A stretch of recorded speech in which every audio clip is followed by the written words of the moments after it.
तो जो आता ना कुछ नहीं होता कुछ नहीं होता, ये आपको बढ़ाने के लिए एक चोट है, प्रेरणा है। होता इसी से है, लेकिन फिर भी कहेंगे कुछ नहीं होता।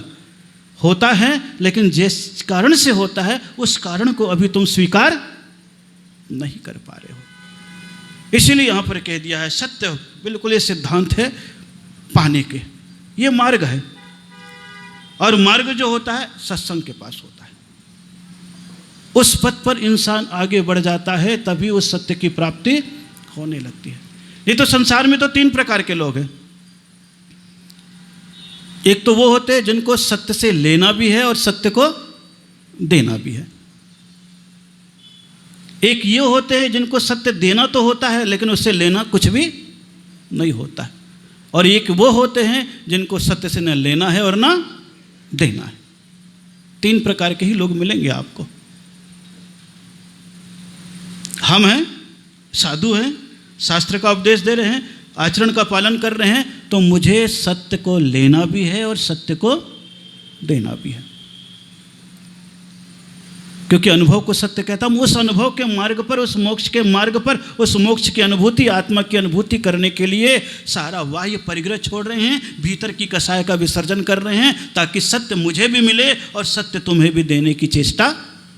लेने देने की वस्तु नहीं है, लेकिन पाना और खोना दोनों में चलता रहेगा। सत्य मुझे लेना भी है और इसलिए उपदेश दे रहे।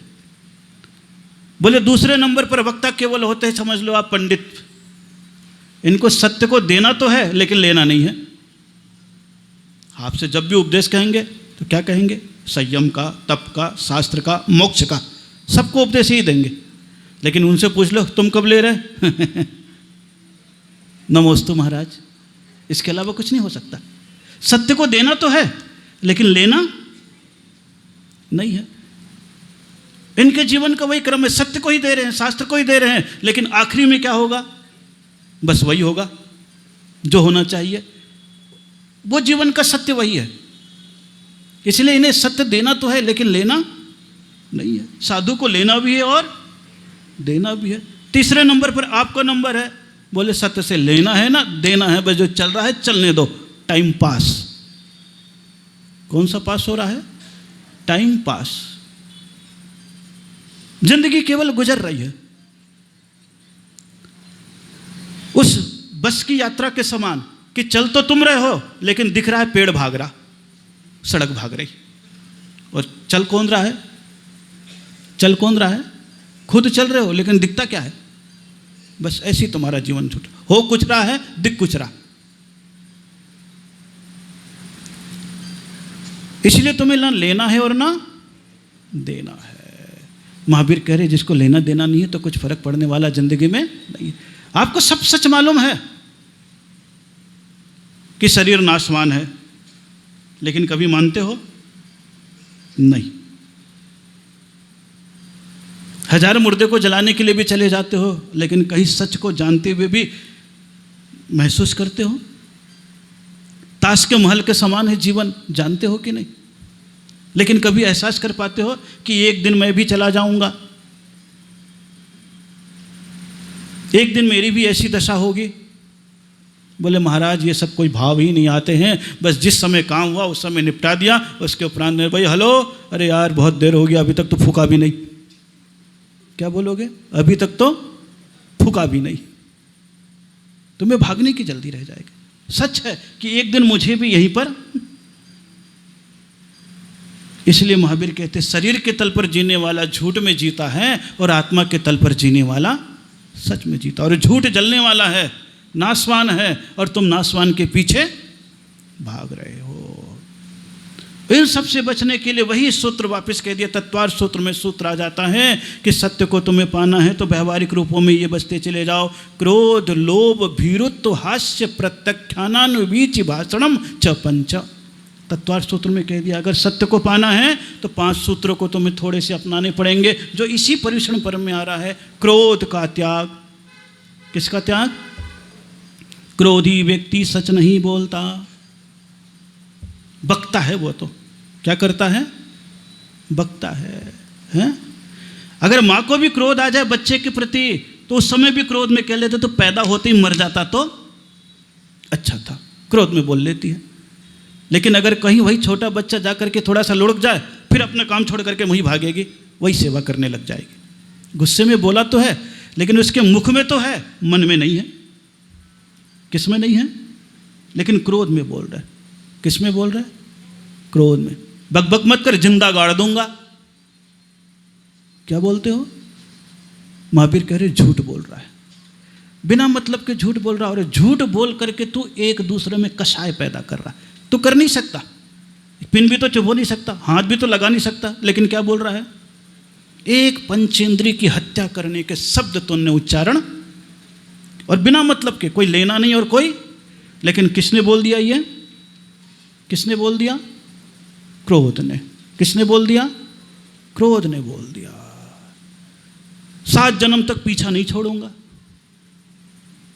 जरा सा ले लिया तो अब 7 जन्म तक पीछा कौन नहीं छोड़ता? भूत होता वही नहीं छोड़ता है।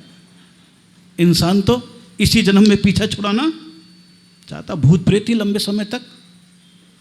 लेकिन गुस्से में आपके शब्द आ जाते हैं। महावीर ने पहले कह दिया, भाई जिसको सत्य पाना है, सत्य से लेना है, तो सबसे पहले समता को रखे, अपने आक्रामक रूप को खत्म कर दे। क्रोधी व्यक्ति कह दिया, लोभी व्यक्ति, क्रोध लोभ, लोभी व्यक्ति भी सच नहीं बोलता, झूठ बोलने लग जाएगा। क्या बोलने लग जाएगा? झूठ बोलने लग जाएगा। और 5-5 पैसे के लिए झूठ बोल जाता है? जरा सा तुम्हारे होटल में जब ये ताज़ा है क्या? बोले बस अभी अभी तैयार हुआ, गरम गरम है। भले वो सवेरे से बना हुआ है, चूल्हे के पास रखा हुआ है। किसके लिए बोलता है? मालपुरा। और ये कितने बार बोलना पड़ता है? 1 मिनट भी नहीं लगता। जरा सा लोभ भीतर आ जाता है तो आप झूठ बोल देते हो। है ट्रेन में भी जा रहे हो, टिकट नहीं कटाया बच्चे का। किसका नहीं कटाया? बच्चे का नहीं कटाया। बोले नहीं, ये तो अभी 6 साल का है, थोड़े से हाइट हेल्थ निकल गई है, इसलिए 10 साल का दिखता है। उससे बोल देते हो आप। बच्चा भी बोलता नहीं मम्मी मेरा अभी 8वां बर्थडे मनाया था ना। हो गया काम तुम्हारा।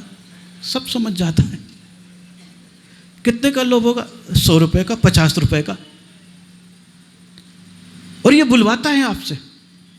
बाकी तो आप समझ रहे हो कितने बार झूठ बोलते हो, रहते कहीं हो, बताते कहीं हो।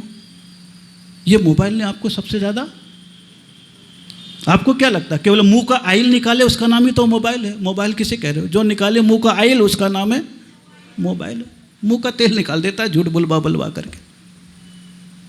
है? सोचो, क्रोध लोभ भीरुत्व, डरपोक व्यक्ति भी सच नहीं बोलेगा। कौन नहीं बोलेगा? डरपोक व्यक्ति भी सच नहीं बोल पाएगा। कितने बार भय के कारण से आप सच नहीं बोल पाते? बोले अभी सच बोल देंगे तो मैं ही पीटूंगा, मैं ही फंसूंगा। बोले चुप रहो। लेकिन महावीर कहते हैं उस समय भी ध्यान रख, दूसरा मिटे ऐसा सच मत बोल, और दूसरा मिटे ऐसा झूठ भी मत बोल। ये दोनों में बांध दिया है। किस में बांध दिया है? दोनों में बांध दिया है। शास्त्रों में श्लोक दे दे, स्थूल मलिकम न बदति न परान वात्यति सत्यमपि विपदे। ऐसा झूठ भी मत बोलो कि कोई दूसरा विपत्ति में पड़ जाए। पी जाओ उस समय, ठीक है, हो गया, उसका चैप्टर वो जाने उसका। तुम क्यों फंसाने में निमित्त कारण बन रहे हो? कोई मर रहा हो, मिट रहा हो, फंस रहा हो, तुम्हें बोलने की जरूरत, किनारे चला जा। महावीर ने कितना बचा दिया। सत्य बोलो लेकिन अप्रिय मत बोलो। अप्रिय ऐसा भी मत बोलो कि दूसरे का दिल। महावीर बहुत इस मामले में सावधान। अंधे को अंधा कहने के लिए भी मना करते हैं महावीर स्वामी, क्योंकि अंधे को अंधा कहोगे, लंगड़े को लंगड़ा कहोगे तो दुख होगा। सूरदास जी सम्मानित हो गया। शब्द में तो है। किसमें है? शब्द में ही है। बोले शब्द में मीठापन लेकर के आ जाओ। भय से भी मत बोलो। किससे मत बोलो? भय से भी झूठ मत बोलो। बदलाव ला करके दूसरे के प्राण बचाने की चेष्टा करने लग जाओ। शास्त्रों में कई बार ऐसे उदाहरण आ जाते हैं कि एक महाराज बैठे हुए थे, उनके सामने कोई बहेलिया आया और हाथ में चिड़िया रखा हुआ था। बोले महाराज बताओ ये चिड़िया जिंदी है या मरी? अब महाराज यूँ बैठे हुए और दिख रहा उसकी अंगुली हिल रही। अगर उससे कह देते जिंदा है तो उसी समय वो गर्दन दबा देगा, देखो महाराज। और देख रहे उसके बाद भी बोले चिड़िया मरी है, बोले झूठ बोलते हो, ये देखो उड़ गए। बोले ठीक। प्राण बचाना महत्वपूर्ण है। क्या बचाना महत्वपूर्ण है? महाराज बैठे हुए हैं और सामने से एक गाय निकली, पीछे कसाई पड़े हुए थे उसको मारने के लिए। महाराज भी देखते हैं, बैठे हुए थे तो पद्मासन में, पद्मासन खोल लिया, पद्मासन खोल लिया। पूछे क्यों बाबा, यहां से गाय निकली है क्या? सामने सामने निकली है, देख रहे। बोले जब से ऐसा बैठा हूं तब से, जब से ऐसा बैठा हूं तब से दोनों काम हो गए। मूल उद्देश्य क्या था? झूठ बोलने का नहीं, बचाने का। इतना तक स्वीकार किया गया है जैनों में कि दूसरा न मिटे न पीटे न नुकसान हो न वो हो। बोले ऐसे समय पे तुम क्या करो? बोले नहीं, मैं तो सच उजागर कर रही हूं, मैं कौन सा झूठ बोल रही हूं। और घरों में आप ऐसे ही कई बार एक दूसरे की शिकायत में सच उजागर कर देते हो, जो चुगली के रूप में भी होता है। किस रूप में? बोले ये भी झूठ है। अपने बचाव के लिए दूसरे का नुकसान पहुंचा रहे हो, इसलिए चुगली निंदा इसको झूठ वचन माना गया है। कटुता हिंसा बैर घृणा की जलती ना है जहां अगन, और हित मित प्रिय वाणी का कहना कहलाता है सत्य वचन। जिसमें कटुता हिंसा बैर घृणा इनकी अग्नि भीतर न जलती हो। नहीं तो बड़े अच्छे से आप तो आग लगाने में माहिर हो, मंदिर में भी बैठ जाओगे और कुछ पता लग जाएगा। और जिज्जी का बताएं, का बात है? बोले फलाने के बारे में मालूम है क्या? बोले का? बोले काय को अपना मुंह खराब करे, रहने दे। आग लगा दी, अब जिज्ञासा पैदा कर दी। क्या पैदा कर दी? जिज्ञासा पैदा। तुम्हें विश्वास नहीं है क्या? नहीं नहीं, और कहीं बात चली जाएगी। किसी के पास बात चलो, अब उसको चैन नहीं, अब वो दूसरा कान ढूंढ रही। सब डस्टबिन ढूंढते हो आप लोग। क्या ढूंढते हो? कि दूसरे की बुराई का कचरा मैं कैसे तीसरे के कान में डाल दूं। और फिर इतना बात बढ़ते बढ़ते नमक मिर्चा मिलाते हो, नमक मिर्चा मिलाते हो, और स्वाद बढ़ जाता। बेचारा कुछ किया भी नहीं और बदनाम। ये झूठ है। महावीर कहते इससे तुम्हें कुछ मिलने वाला नहीं है।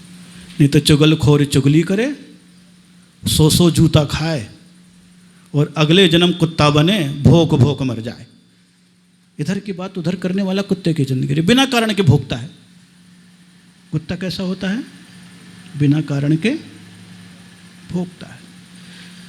सत्य क्या है? भीतर के मन को टटोलो कि तुम उसे पीड़ा तो नहीं पहुंचाना चाह रहे हो, नहीं पहुंचाना चाह रहे हो। वही तुम्हारी जो शांति है, वाणी के मौन है, वही तुम्हारा सत्य है। चुप हो जाओ, न लेना ना डर के मारे भी कुछ नहीं कहना, अलग बात है। सहज जीवन। हास्य, हंसी मजाक वाला भी सच नहीं बोलता। क्या नहीं बोलता? हंसी मजाक वाला भी सच। और कितने बार हंसी हंसी में कितने सारे झूठ बोल जाते हैं। महावीर कहते ना, सावधान, हंसी मजाक कर, लेकिन उसमें झूठ बोलेगा तो वो व्यंग में फंस जाएगा। तो मालूम है मैं तो मजाक में कह रहा था, मालूम है मजाक में क्या कह रहा था, और मालूम है मजाक में क्या, वो समझ जाता है।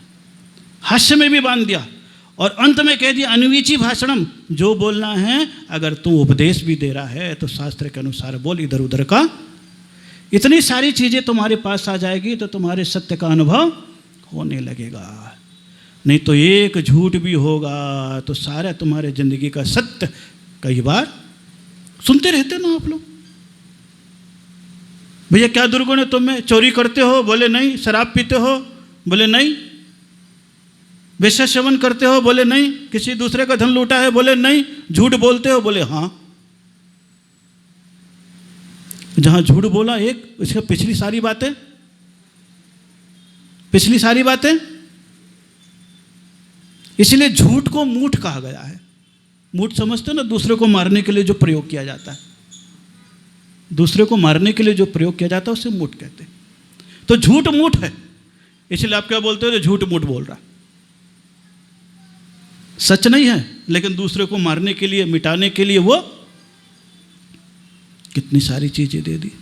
तो इस सच को समझने का प्रयास करना।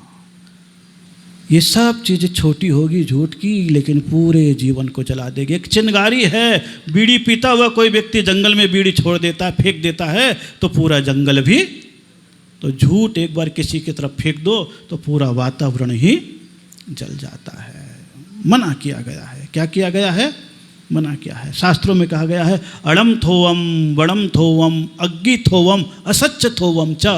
थोवम भी बहु होई, ऋण थोड़ा। कभी भी मत सोचना मेरे ऊपर कर्ज है तो बहुत थोड़ा है, थोड़ा और ले लो, बाद में चुका देंगे।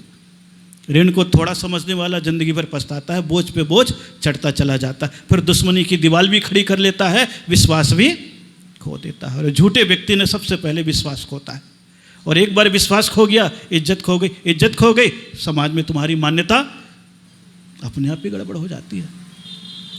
ऋण को थोड़ा मत समझो, शास्त्र कहता है। व्रणम थोड़म ऋणम थोड़म व्रणम थोड़म। व्रण मतलब घाव, ऋण मतलब कर्जा, व्रण मतलब घाव। घाव को कभी भी छोटा मत समझना। छोटा समझोगे, उसको केयर नहीं करोगे, कब वो नासुर का रूप ले ले, मवाद बना ले पूरे शरीर को। अग्नि थोवम, अग्नि को कभी भी थोड़ा मत समझो, क्योंकि थोड़ी सी अग्नि कब चिंगारी दावानल बन जाए कुछ पता। असच्च थोवम, उसी प्रकार झूठ को भी छोटा मत समझो, नहीं तो वो कब विशाल रूप ले ले, फिर तुम्हारा। ये सब शास्त्र में कहे गए हैं। तो जिंदगी मिली है, उत्तम सत्य बरत पालीजे वसु झूठ सेती। ये सब आपको मालूम है, इसलिए ये चीज़ आपको नहीं बता रहा कि झूठ से कैसे नरक गया और कैसे सच गया। 1 मिनट भी नहीं लगता।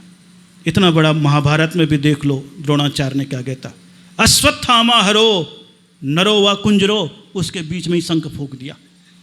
अब अश्वत्थामा हाथी का भी नाम था, और अश्वत्थामा द्रोणाचार्य के बेटे का भी नाम था, और उनको मालूम था द्रोणाचार्य के बेटे का नाम ले देंगे मर जाएगा, तो द्रोणाचार्य तीर चलाना बंद कर देगा, हमारी जीत हो जाएगी। झूठ बोल दिया। अश्वत्थामा हरो नरो व कुंजरो, हाथी है या मनुष्य है इसका पता चल। 1 मिनट में महाभारत का एंगल ही बदल गया, योद्धा ही बदल गया। और झूठ से थी अज मतलब बकरा। एक बार झूठ बोला तो बोले हवन कुंड में पशु की बलि होने लग गई। बोले ऐसा काम मत कर बैठना, एक गलत काम जिंदगी भर पछतावा झेलना पड़ता है। इसलिए सत्य मानव जीवन का श्रृंगार है। सत्य तुम्हारे जीवन की बगीचा को सुव्यवस्थित करने वाला है। सत्य तुम्हारे परमात्मा के दर्शन कराने वाला है। उस सत्य को पाने के लिए आज कौन से धर्म के पास आ गए हैं? उत्तम सत्य व्रत पालीजे पर विश्वास घात नहीं कीजिए। धोखा खाना कोई बुरी बात नहीं है, लेकिन धोखा देना सबसे बुरी बात है। धोखा खाओगे तो केवल अकेले का नुकसान होगा, लेकिन धोखा देने की आदत पड़ गई तो पता नहीं तुम कितने लोगों की जिंदगी उजाड़ दोगे, तुम्हें कुछ भी पता चलने वाला नहीं है। इसलिए यहां पर कह दिया पर विश्वास घात न कीजिए। ये सब वाक्य है जो प्रेरणा के लिए आपसे कहे जाते हैं। और उसी वाक्य में आगे बढ़ते बढ़ते अपन पहुंच गए हैं उस इतिहास के सत्य में, भगवान पुष्पदंत स्वामी का मोक्ष कल्याणक। कौन से भगवान का? 9वें तीर्थंकर। कौन से तीर्थंकर का? 9वें तीर्थंकर। सम्मेद शिखर से मोक्ष गए। और पुष्पदंत भगवान की टोक ही ऐसी टोक है जिस टोक से सारे टोक के दर्शन होते हैं। कौन सी टोक से? कौन सी टोक से? पुष्पदंत भगवान से। अभी तो वहाँ बिजली गिर गई, एक दीवार भी टूट गई। अभी कल आए थे ना, कल आए थे, बता रहे थे,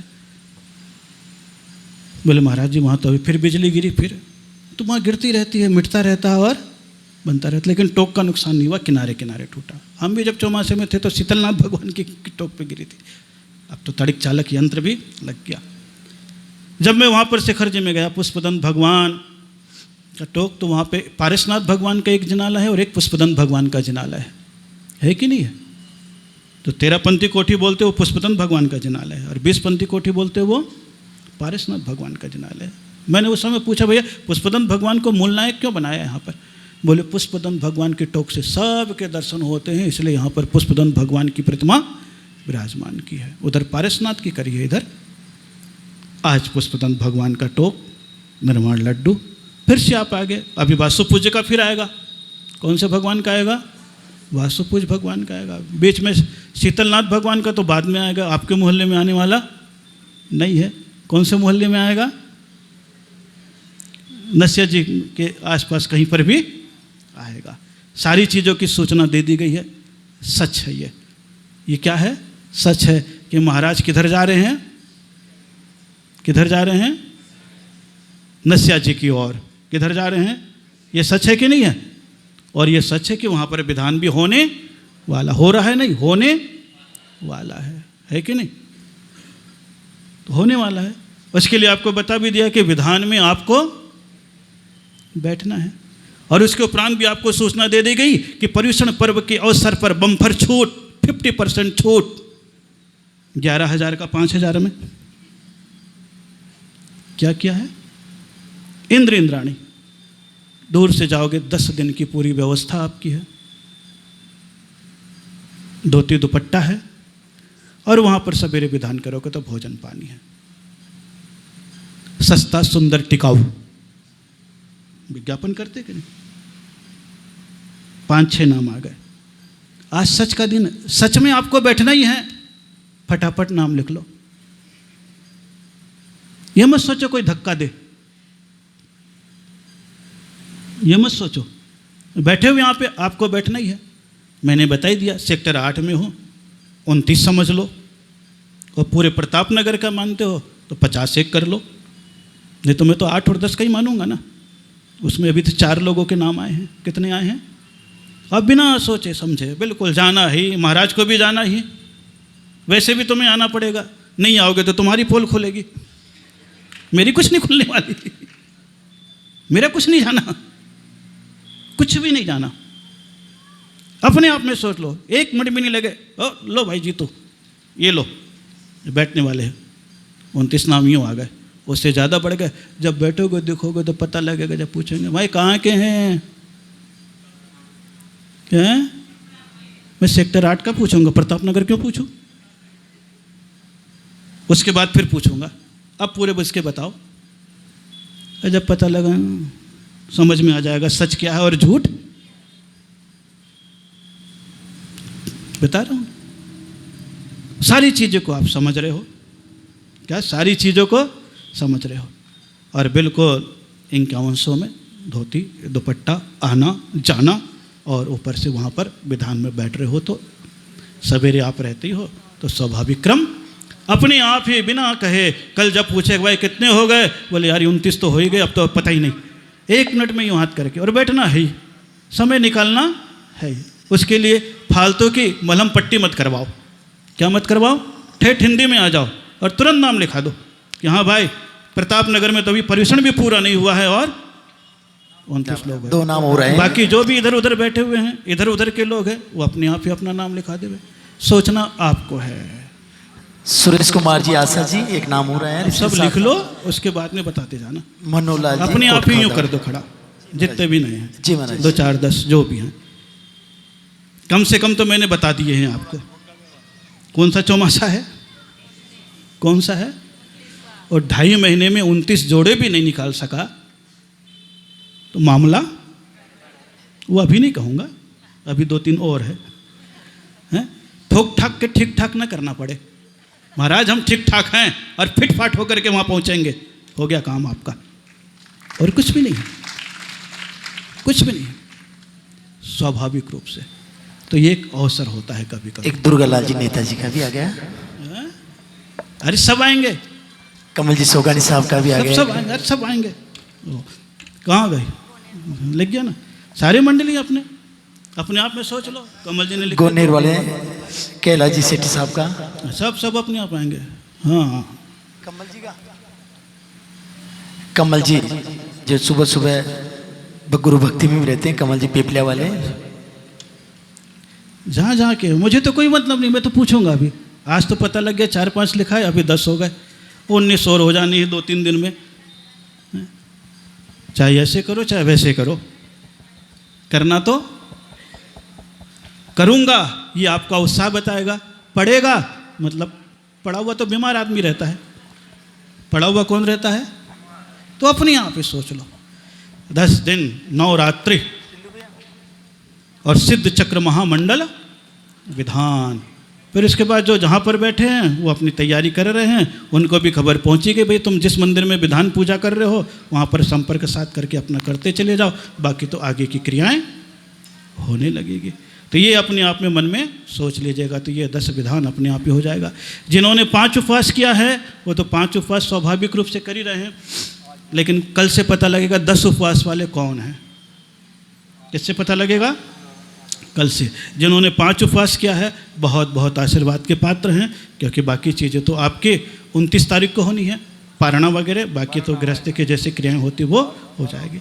10 उपवास करने वाले कल से और मजबूती से, थोड़ी तबीयत ढीली भी होगी, सावधानी से किनारे बैठे, हवा में बैठे, ताकि उनको बीच में दिक्कत, और मजबूत है तो चाहे जहाँ बैठ जाएं। अब उनका बोलना कम हो जाएगा, चलना कम हो जाएगा, गतिविधि में थोड़ा सा विराम ले लेवे। जहाँ तक हो पूजन के समय, बाकी समय विश्राम में ही रहें।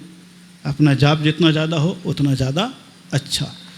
जिसको 10 उपवास का अभ्यास हो जाता है समाधि में दिक्कत कम होती है, शास्त्र का कहना है। बोले क्यों? क्योंकि जिसके खाने की आदत छूट गई है तो फिर उस समय परिणामों में कलुषता, नहीं तो सबसे ज़्यादा बेचैनी वही देती है। ये शास्त्र के कथन है। इसलिए 5 उपवास वाले को बहुत बहुत, और 5वें से अब ये 5 उपवास तक यानी घाटी चढ़ गए हो, अब ये 5 उपवास घाटी उतरने का है। क्या है? घाटी चढ़ने में हमेशा सावधानी बरतता है, उतरने में नहीं बरतता तो परेशानी हो जाती है। इसलिए उतरते समय ज़्यादा सावधान रहना है। कम चलो फिरो, कम बोलो, दुनिया के कामों में भाग न ले करके धार्मिक कार्य जाप पाठ में लो, सारा काम आपका हो जाएगा। तो स्वाभाविक रूप से ये है। तो विधान वाले भी ध्यान रखेंगे। ये 4 दिन पर्युषण के पहले तक, अकिंचन्य तक पता लग जाएगा मुझे। कौन से दिन तक? अकिंचन्य तक पता लग जाएगा कि अभी तो 5 के 10 हो गए हैं। 2 दिन में आपका काम है, जो यहाँ के कमेटी के लोग हैं, कि कैसे आपको क्या करना है, बस अपने आप में सोच करके। उसके बाद तो फिर बढ़ जाएं, बहुत अच्छी बात, घट जाएं, ठीक है, बरोबर हो जाएं, अच्छी बात। क्या समझ में आई? घट जाएं, ठीक है, 29 तक पहुंच गए, अच्छी बात, आगे बढ़ गए, बहुत अच्छी। अब तीनों में से जो शब्द आपको स्वीकार न हो, उत्तम सत्य का दिन है, स्वीकार लेना। मेरी तरफ से बार बार बोलूँगा भी नहीं, बार बार बोलूँगा भी नहीं, लेकिन सोचना जरूर मिल जाएगा। फिर वहाँ के विधान का आनंद आगे जा कर के जो भी बढ़ता रहेगा। आइए श्री रमेश जी साहब, लीजिए, तीसरे लड्डू को भी आपने ही चढ़ा लिया, बहुत अच्छी बात है। आनंद के साथ तीनों निर्वाणोत्सव का होता चला जा रहा है।